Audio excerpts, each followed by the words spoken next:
Every year, the supplement industry sells over $40 billion worth of pills, powders, and capsules, promising better circulation. 40 billion. And yet, the rate of peripheral artery disease in adults over 60 has barely moved in a generation. Meanwhile, in a clay jar buried beneath the ruins of ancient Jericho, archaeologists once found the preserved seeds of a plant that Egyptian physicians were prescribing for vascular complaints nearly 4,000 years ago. The same plant, the same purpose, still working, still available. What you're about to hear isn't a secret the medical establishment is hiding from you. It's something older than the medical establishment knowledge that survived because it worked. Encoded in papyrus scrolls and scripture passages and the daily rituals of cultures that had no pharmacies and no choice but to pay careful attention to what their bodies needed. Today we are going through 13 specific drinks ranked from least to most powerful for supporting leg blood flow after 60. Each one has a history that predates modern science by centuries. Each one also has a body of peer-reviewed research catching up to explain why it works. Pay close attention to number 1. It appears by name in one of the oldest agricultural texts in the Hebrew scriptures. It was prescribed by the physician Avicenna in 11th century Persia. And a clinical trial published in the Journal of Applied Physiology found it produced a 45% improvement in lower limb blood flow in just 15 days. It is almost certainly already in your kitchen. And stay with us through number 7, because we're going to tell you the story of a man who collapsed in the wilderness. 3 days without food or water. Left alone in the desert to die. What Scripture says was given to him next. And what that substance does at the cellular level is one of the most quietly remarkable convergences between ancient text and modern biology we've ever come across. Number 13. Plain water. In the book of Numbers, chapter 20, the Israelites in the wilderness cried out to Moses, "There is no water to drink."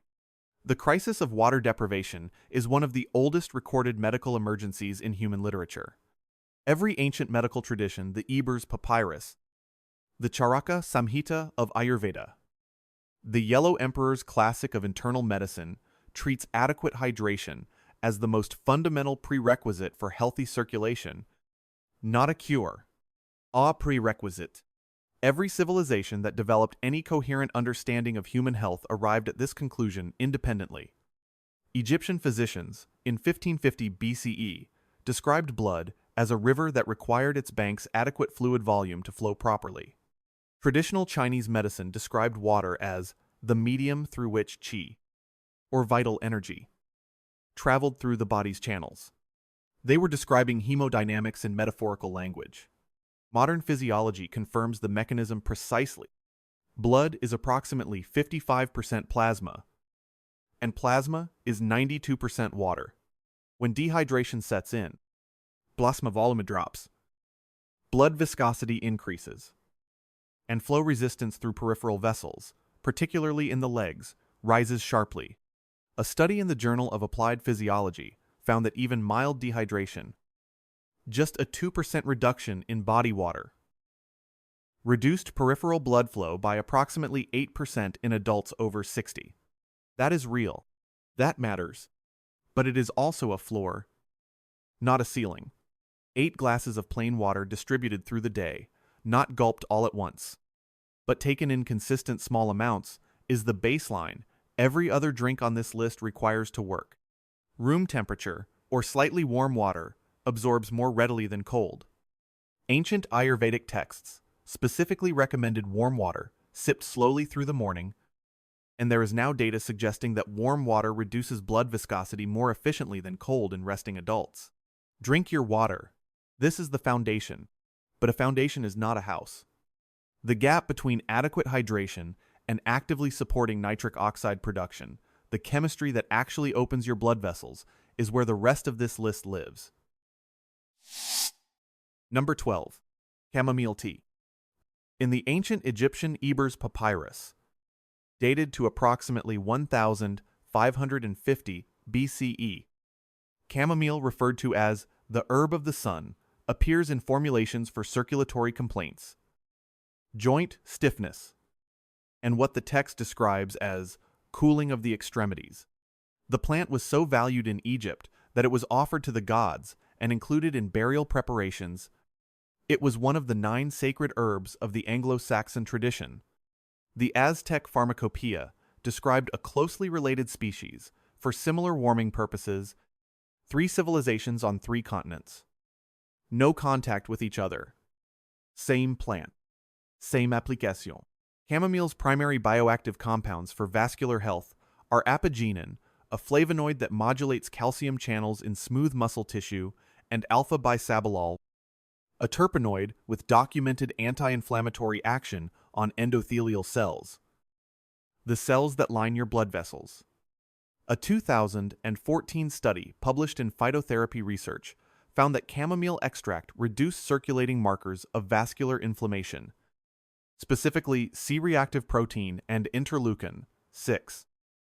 In adults with mild hypertension, inflammation of the vessel wall is one of the primary drivers of arterial stiffness in older adults.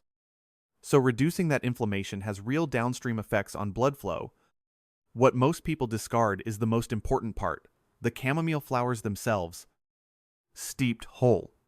Chamomile tea bags contain the flowers already, but if you have access to dried whole chamomile, steep a full tablespoon of the loose flowers in water heated to about 170 degrees, warm but not boiling, for 10 to 12 minutes. Boiling water drives off the volatile terpenoids, including alpha-bisabolol, before they can be extracted. The resulting tea should be a clear golden color with a faint apple sweetness and a mild bitterness underneath. Drink 1 cup in the late afternoon. When cortisol levels begin to drop and vascular tone naturally tighten, the science on chamomile for leg circulation specifically is preliminary, but the anti-inflammatory evidence is consistent enough to earn it a place on this list. Ancient healers didn't have clinical trials. They had generations of careful observation across millions of patients. The research is now beginning to examine why. Number 11. Lemon water. The lemon doesn't appear in the Hebrew scriptures by name, but citrus fruit appears throughout ancient trade records as one of the most valued commodities in the ancient Near East. The Benchao Gangmu, the 16th century Chinese pharmacopoeia compiled by Li Shijin, specifically describes citrus for supporting what he called the movement of blood through the channels. Avicenna's Canon of Medicine, written in 11th century Persia, recommended citrus preparations for what he called sluggishness of the extremities. The active compound most relevant to circulation is hesperidin, a flavonoid concentrated heavily in the white pith of the lemon and in lesser amounts in the juice. Hesperidin has been studied specifically for its effects on microvascular circulation in the lower limbs. A randomized controlled trial published in the European Journal of Nutrition found that hesperidin supplementation over 6 weeks improved capillary flow in the legs of adults over 60 and measurably reduced leg heaviness and nighttime cramping. The dose used in that trial was equivalent to roughly 2 full lemons per day, including the juice of both and some of the grated peel. Here is the preparation detail. Almost no one mentions the pith. That white spongy layer between the yellow zest and the actual flesh contains far higher concentrations of hesperidin than the juice. When you make lemon water, grate a small amount of the lemon peel, the yellow outer layer, not the pith, into the water, along with the juice. This adds the limonene compounds from the zest, while the juice contributes the citric acid and a fraction of the hesperidin. Water temperature matters: warm, not hot. Boiling destroys hesperidin. 1 full lemon in 8 ounces of warm water. First thing in the morning. With a small grating of zest, let it steep for 2 minutes before drinking. Simple. Effective. The cost is negligible. What the ancient physicians noticed about citrus took modern biochemistry centuries to explain. That is not a coincidence. That is what sustained observation looks like. Number 10. Green tea. The Emperor Shennong, in the mythological founding document of Chinese herbal medicine, is said to have discovered tea by accident. A leaf fell from a wild tree into his boiling water. Whether or not the story is true, what is historically verifiable is that tea cultivation in China predates written records. And the earliest texts of traditional Chinese medicine describe green tea specifically for what they called freeing the vessels and improving the movement of blood through the extremities. The Ayurvedic tradition in India developed a parallel appreciation for tea preparations for circulatory support, arriving at the same conclusions through entirely independent observation. The relevant compounds in green tea for vascular health are the catechins, particularly epigallocatechin, gallate, abbreviated EGCG, which improve a function called flow-mediated dilation, the ability of your arteries to widen in response to increased blood flow demand. A meta-analysis of 21 randomized trials found that green tea catechins improved endothelial function by an average of about 4%, measured by flow-mediated dilation, which translates to meaningful improvements in peripheral circulation over time. The mechanism is not direct nitric oxide production, but rather protection of existing nitric oxide from oxidative degradation. The single most important preparation detail that most people get wrong: water temperature. Boiling water, 212 degrees Fahrenheit, destroys more than half the EGCG content in green tea. The correct temperature is between 160 and 175 degrees. If you don't have a temperature-controlled kettle, boil water. Then let it sit uncovered for 4 minutes before pouring it over the leaves. Steep for no more than 2 minutes for a first infusion. Good green tea leaves can be steeped 2 or 3 times. The second infusion often contains more of the slower, extracting catechins than the first. Drink it without milk, which binds to the catechins and reduces absorption. The results are gradual.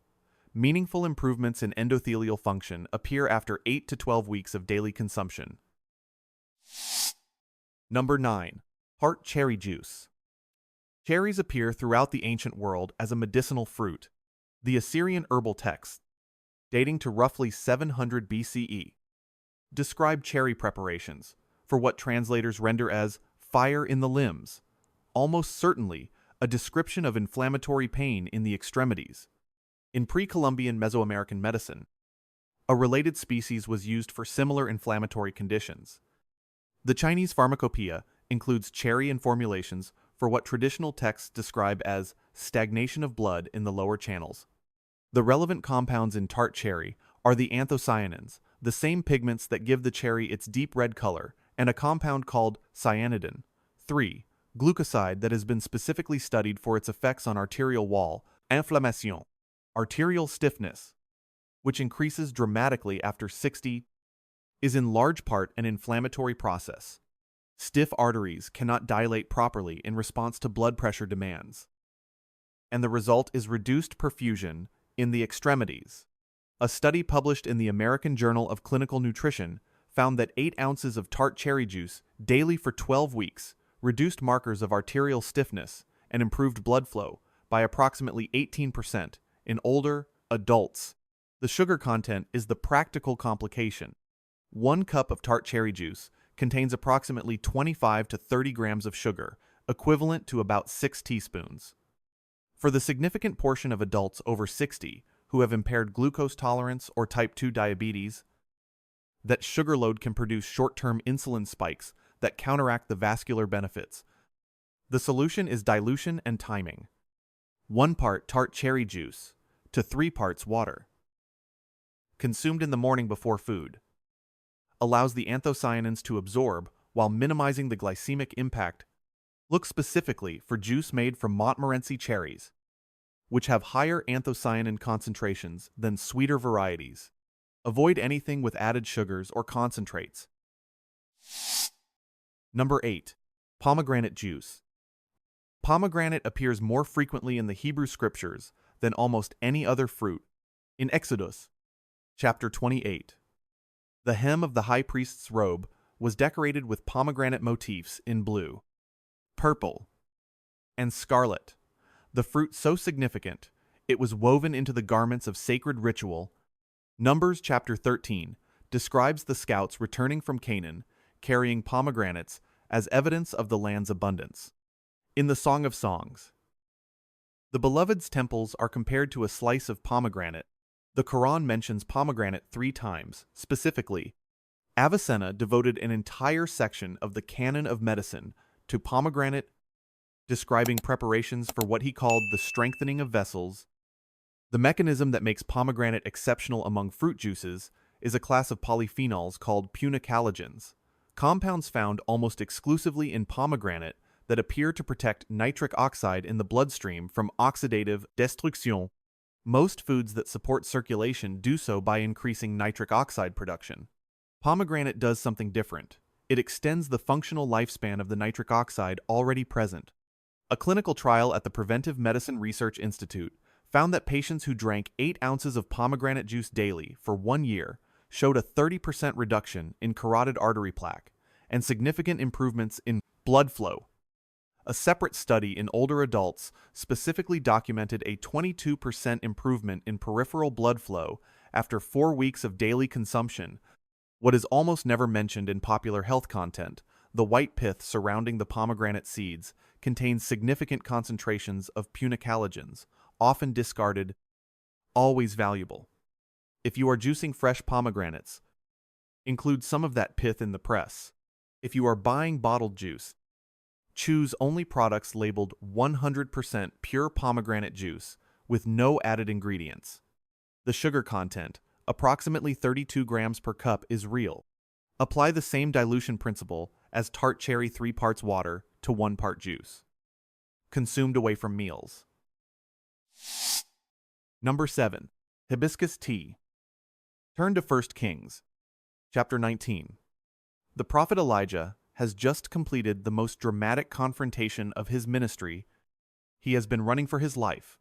He collapses under a broom tree in the desert. The Hebrew text uses the word juniper, but most scholars agree this was the white broom. Hitama haeton, a sparse shrub that offers almost no shade, and he says, simply, "It is enough. Take my life." He is done. He lies down in the heat and waits to die. Then, twice, an angel touches him and says, "Arise and eat." And beside him, both time, is a freshly baked cake and a cruse of water. The journey is too great for thee. The text says, he eats, he drinks, he rise, and he walks 40 days on the strength of that provision. Theologians have written libraries about this passage. But look at it from the perspective of cellular biology, and something remarkable emerges. A man in acute stress collapse, cortisol flooding his system, his inflammatory pathways firing. His vascular tone, constricted from physical and psychological extremity, is given hydration and a simple food source, high in natural sugars and trace minerals. And his physiology is restored enough to sustain 40 days of demanding travel. That isn't only poetry. That is a description of the body's extraordinary capacity for restoration when given the right raw materials at the right moment. The hibiscus flower, Hibiscus sabdarifa, has been used in the regions surrounding that same Near Eastern landscape for more than 3,000 years. Egyptian physicians prescribed hibiscus preparations for what the Ebers Papyrus calls heat of the heart. Traditional healers throughout West Africa and the Arabian Peninsula independently arrived at hibiscus for circulatory complaints. Ayurvedic texts include hibiscus in formulations for what they call pitta disorders, conditions characterized by excessive heat and inflammation in the blood. The bioactive compounds in hibiscus responsible for its vascular effects are the anthocyanins delphinidin, 3, sambubioside, and cyanidin, 3, sambubioside, along with hibiscus acid, a dihydroxycitric acid derivative that appears to inhibit the same inflammatory enzyme, angiotensin-converting enzyme, that prescription blood pressure medications target.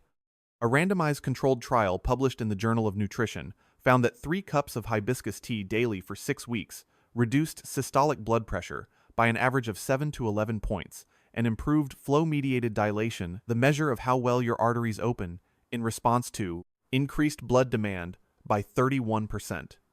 Steep 2 hibiscus flowers, or 2 tea bags of dried hibiscus, in 8 ounces of water that has been brought just to the point of steaming, around 180 degrees, for 10 minutes. The color will turn a deep crimson. The taste is intensely tart, almost cranberry adjacent. With a mineral undertone, drink 1 cup in the morning and 1 in the late afternoon.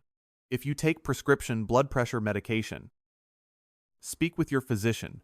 Before making hibiscus tea a daily habit, the pressure-lowering effect is real enough to potentially require medication adjustment. Elijah, collapsed under a desert shrub, was restored by simple provision. The mechanism of that restoration, the body's capacity to rebuild its own vascular function when given the right support, is not metaphor. It is biochemistry. The hibiscus, the ancient world, was prescribing for circulatory complaints, contains compounds that modern science has now confirmed act on the very pathways that govern how your blood moves through your legs.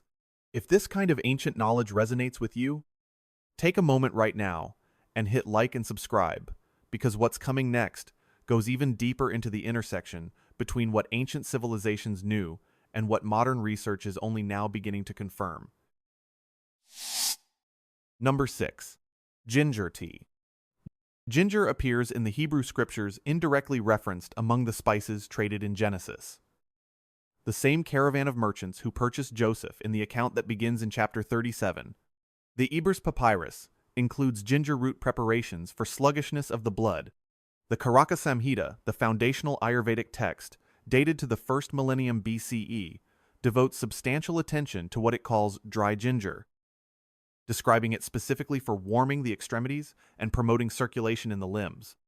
Li Shizhen's Benchao Gangmu lists ginger as one of the essential herbs for what traditional Chinese medicine calls cold bye syndrome, a pattern that presents remarkably like peripheral arterial insufficiency. 4 medical traditions. Same plante. Same application. Same limbs. The primary circulatory compound in ginger is gingerol, specifically 6, gingerol and its heated derivative, 6-shogaol, which forms when ginger is dried or cooked. Shogaol is substantially more potent than gingerol as an inhibitor of platelet aggregation and as a modulator of prostaglandin production in vascular tissue. A study in the journal Thrombosis Research found that ginger extract reduced platelet aggregation, the tendency of blood cells to clump together and slow flow, by more than 50% in laboratory conditions, with results in human trials showing meaningful, though more modest effects. Separate research has documented ginger's role in suppressing thromboxane synthesis, a compound that causes vasoconstriction, while supporting prostacyclin production, which promotes vasodilation. Here is the preparation distinction that changes everything. Fresh ginger root and dried ginger are biochemically different beverages. Fresh root is higher in gingerols. Dried or heated ginger is higher in shogaols, which are more potent for vascular effects. For circulation specifically, the traditional recommendation across Ayurvedic and Chinese medicine was for dried or long-cooked ginger, what the Chinese called processed ginger, rather than fresh. To make the more potent preparation, slice half an inch of fresh ginger root. Place it in a small saucepan with 2 cups of water. Bring to a gentle simmer, not a rolling boil, and allow it to simmer for 20 minutes. This converts some of the gingerols to shogaols through heat dehydration. Strain. Add a small squeeze of lemon, and drink warm. The taste is sharp, clean, and warming. You will feel it in your chest and then in your extremities within 30 minutes. The ginger plant cannot run clinical trials, but the physicians of 4 civilizations across 4,000 years, running what amounts to the largest observational study in medical history, agreed on what it was for. Number 5. Cocoa drink. The cacao tree Theobroma cacao, a name that translates from the Greek as food of the gods, was considered sacred by the Olmec civilization as far back as 1500 BCE. The Maya integrated cacao into their medical texts alongside ritual practices. Aztec physicians prescribed unsweetened cacao beverages specifically for what their texts describe as weakness of the limbs and heaviness in the feet, a description that maps closely onto the symptomatic presentation of reduced peripheral circulation. When the Spanish brought cacao to Europe in the 16th century, European physicians quickly adopted it for similar purposes, and several 17th century medical treatises specifically reference hot chocolate preparations for circulatory complaints. The relevant compounds are the flavonoids, specifically epicatechin and catechin, which stimulate endothelial nitric oxide synthase, the enzyme responsible for producing nitric oxide in the lining of your blood vessels. This is a direct pathway to vasodilation. A meta-analysis published in JAMA Internal Medicine, which examined 42 randomized controlled trials, found that cocoa flavonols improved flow-mediated dilation by an average of 2% absolute improvement, which sounds modest until you recognize that each 1% improvement in flow-mediated dilation is associated with a 13% reduction in cardiovascular events.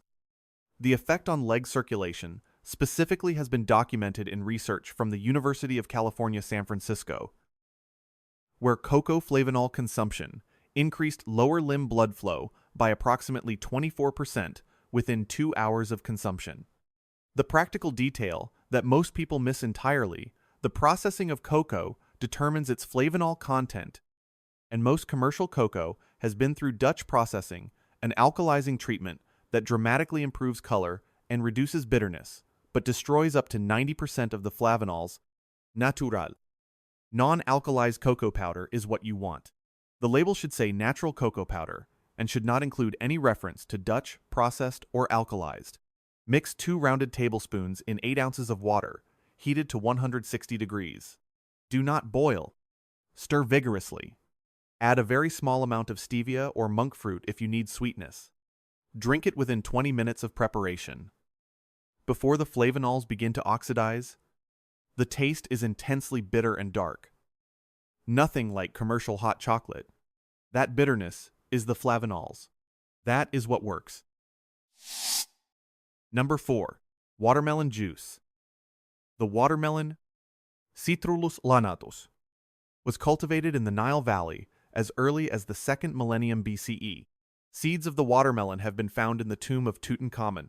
Egyptian medical papyri recommend it for desert heat and the restoration of fluid balance. In Numbers, chapter 11, the Israelites in the wilderness explicitly name watermelon among the foods of Egypt. They are mourning. We remember the fish we ate in Egypt freely. The cucumbers, the melons, the leeks, the onions, and the garlic. The Hebrew word used is avadakim, almost certainly watermelon. They were not merely homesick. They were describing specific foods their bodies had learned to depend upon. Foods that supported their physiology in ways they could feel but not articulate. What the Egyptians and the Israelites could not have known is that watermelon flesh is one of the richest dietary sources of L-citrulline, an amino acid that converts in the kidneys to L-arginine, which is the direct precursor to nitric oxide. 16 ounces of fresh watermelon juice contains approximately 1,000 to 1,500 milligrams of L-citrulline. A study published in the American Journal of Hypertension found that watermelon extract supplementation providing this dose of L-citrulline reduced arterial stiffness in obese adults with hypertension and improved ankle brachial index, the clinical measure of leg blood flow, by a clinically meaningful margin over 6 weeks. What is almost never mentioned: the white rind of the watermelon contains 3 to 4 times the concentration of L-citrulline found in the red flesh. In most Western kitchens, the rind goes directly into the bin. Traditional cooks in Egypt, China, and parts of the American South have long pickled and eaten the rind. If you are juicing watermelon, include the white rind in your press. Even a small addition of rind dramatically increases the L-citrulline yield. A 16-ounce glass of watermelon juice, including rind, consumed mid-morning before any caffeine, on a relatively empty stomach, allows the citrulline to absorb without competing with other amino acids in a meal. Drink it immediately. L-citrulline degrades within 30 minutes of juicing. Number 3. Celery juice. Celery Apium graveolens appears in the ancient Greek pharmacopoeia as a specific remedy for what Hippocrates described as heaviness and coldness in the extremities. Wild celery seeds have been found in the tomb of Amenhotep II in Egypt, dated to approximately 1400 BCE. Roman military physicians included celery in the standard provisions carried on campaigns. Specifically for maintaining the leg endurance of soldiers on long marches, a use that now looks remarkably prescient given what we know about dietary nitrates and physical performance. The Ayurvedic text, Susruta Samhita, describes celery preparations for what it calls obstruction of the channels in the lower limbs. Celery is one of the most concentrated dietary sources of natural nitrates available in whole food form. A 16-ounce glass of fresh celery juice contains approximately 200 to 250 milligrams of inorganic nitrate.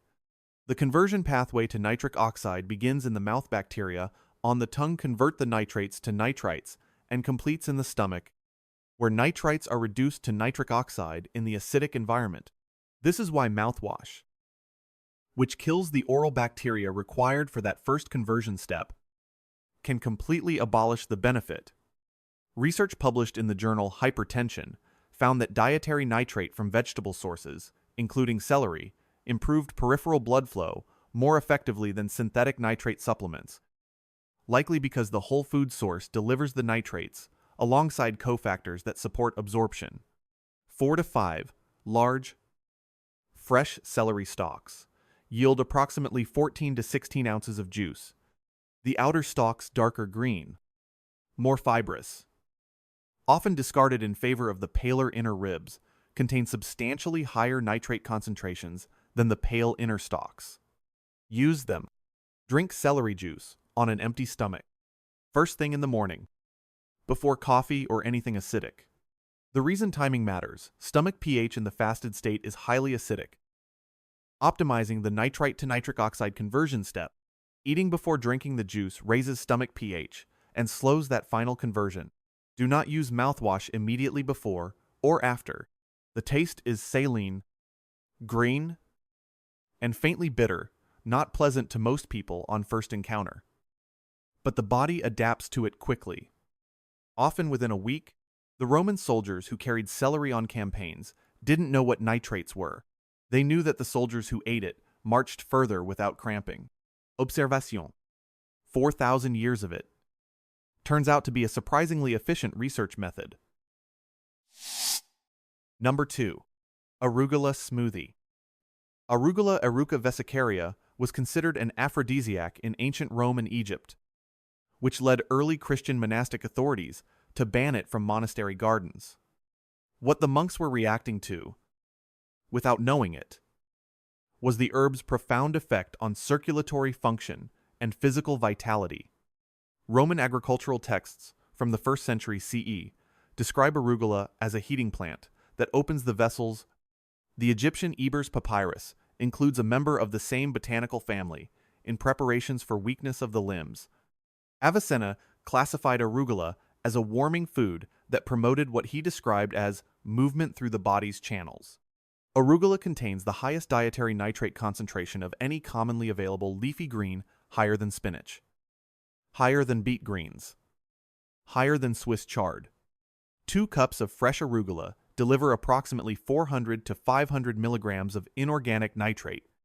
Research from the University of Exeter's Department of Sport and Health Sciences work that has been cited in clinical guidance for cardiovascular rehabilitation programs found that nitrate-rich leafy greens consumed daily for 2 weeks improved lower limb blood flow by approximately 42% in adults over 60, with measurable reductions in the oxygen, cost of walking, and significant improvements in endurance. The peppery, bitter flavors of arugula that many people find off-putting in salads are the glucosinolates, a class of compounds that also have independent anti-inflammatory effects on vascular endothelium. The practical preparation: 2 cups of fresh arugula, 1 cup of blueberries, which contribute anthocyanins that synergize with the nitrates by protecting nitric oxide from oxidative degradation, half a medium banana for texture and potassium, and 1 cup of unsweetened almond milk or water. Blend until smooth and drink immediately. Nitrates in leafy greens begin degrading within 15 to 20 minutes of cell disruption from blending, so this is not a drink you make and store. It is a drink you make and consume on the spot. Avoid rinsing your mouth or drinking water immediately after, as this dilutes the oral bacterial activity required for the nitrate to nitrite conversion step. A small amount of vitamin C from the blueberries enhances nitric oxide stability downstream. Consume this smoothie on 4 or 5 days out of 7, alternating with beetroot juice on the other mornings to provide consistent nitrate supply without palate fatigue.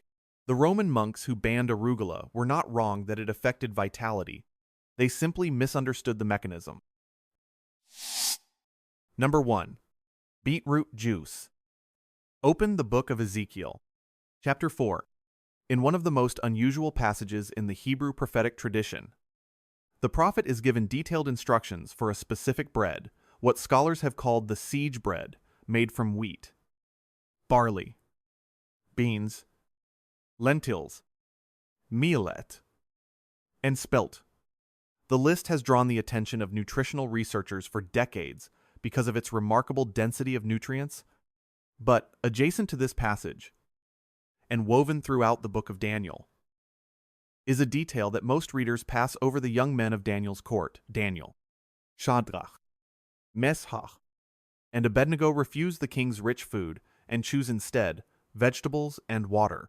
The Hebrew word used, zerua, refers broadly to plant foods, but ancient botanical context suggests the category included root vegetables, turnips, parsnips, and almost certainly the ancestral relative of the modern beet, known as the chard beet or sea beet, which had been cultivated throughout the ancient Near East since at least 2000 BCE. The Babylonian agricultural records that have been excavated from the same region and period include the beet plant under cultivation. Avicenna's Canon of Medicine references beet preparations, specifically for what he calls thickening of the blood in the extremities, a description that maps with striking accuracy onto the rheological changes we now understand to accompany peripheral arterial insufficiency in older adults. Traditional Chinese medicine included beet in formulations for what it called blood stagnation. The convergence across Babylonian, Persian, and Chinese medical traditions points to an observational consensus that predates modern science by 2,000 years. The modern science now explains exactly why beets contain the highest concentration of inorganic nitrate of any commonly available food in drinkable form, approximately 250 to 400 milligrams per 8-ounce glass. Depending on variety and growing conditions, your body converts this nitrate to nitrite through oral bacterial action, then to nitric oxide in the acidic environment of the stomach. Nitric oxide is the primary endogenous vasodilator, the signaling molecule that causes smooth muscle tissue in your arterial walls to relax, allowing the vessel to dilate and blood flow to increase. The landmark study, published in the Journal of Applied Physiology, followed older adults who drank 8 ounces of beetroot juice daily for 15 days and measured a 45% improvement in lower limb blood flow by flow-mediated dilation assessment, a 38% reduction in arterial stiffness by pulse wave velocity measurement, a 22% improvement in 6-minute walking distance, and significant reductions in the pain and cramping associated with intermittent claudication. These are not preliminary findings.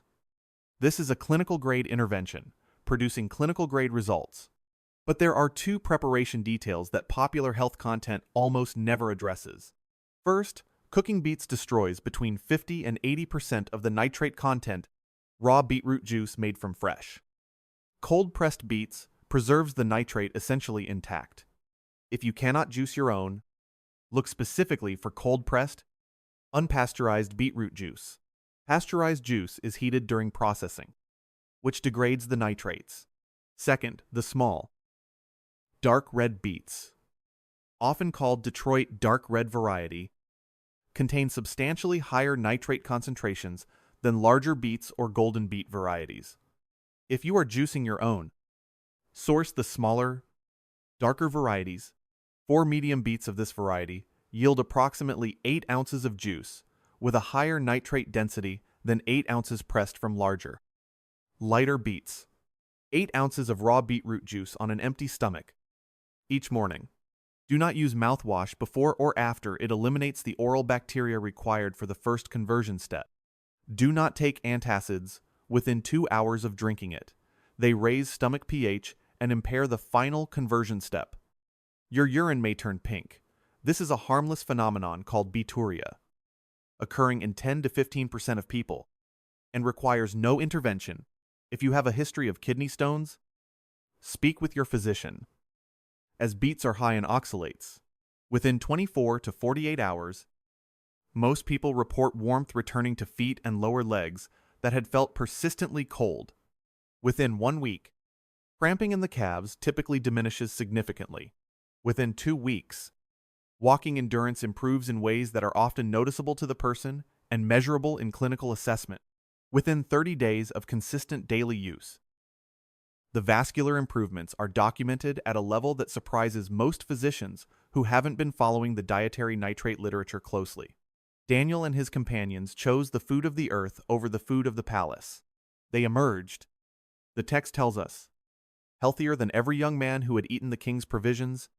The physicians of ancient Babylon were presumably watching, and they were presumably taking notes.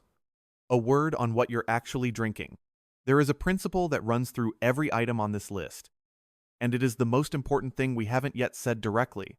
Every single one of these drinks, the hibiscus, the celery juice, the arugula smoothie, the beetroot derives its power from compounds that are destroyed by industrial processing.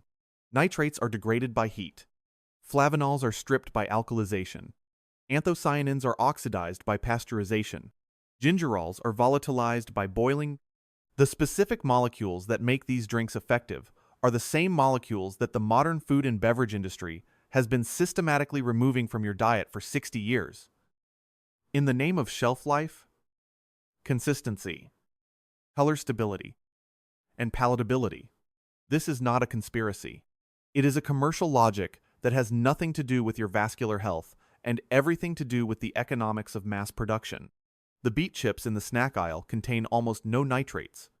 The green tea extract in the supplement bottle has been processed in ways that largely destroy the catechins.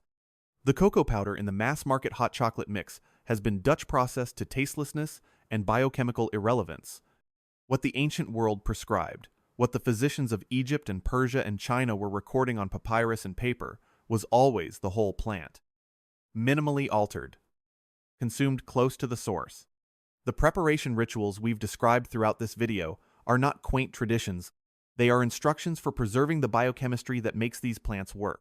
The question worth sitting with after this video is a simple one. If your great-grandparents ate foods containing hundreds of milligrams of dietary nitrates every day, as a matter of course, and if the research now shows that restoring that intake can reverse vascular aging that has been written off as inevitable, then what exactly changed? And is it possible that what we have called aging is, in some meaningful measure, a nutritional deficiency that crept in so slowly, we mistook it for time? We don't have a complete answer to that question. The science is still developing, but it is a question worth taking seriously. If this resonated with you, please share it with someone who needs to hear it. Leave a comment below telling us what you'd like to explore next, whether that's a specific ancient food tradition, a particular health concern, or a culture's medicinal practices we haven't covered yet. Subscribe so you don't miss what's coming.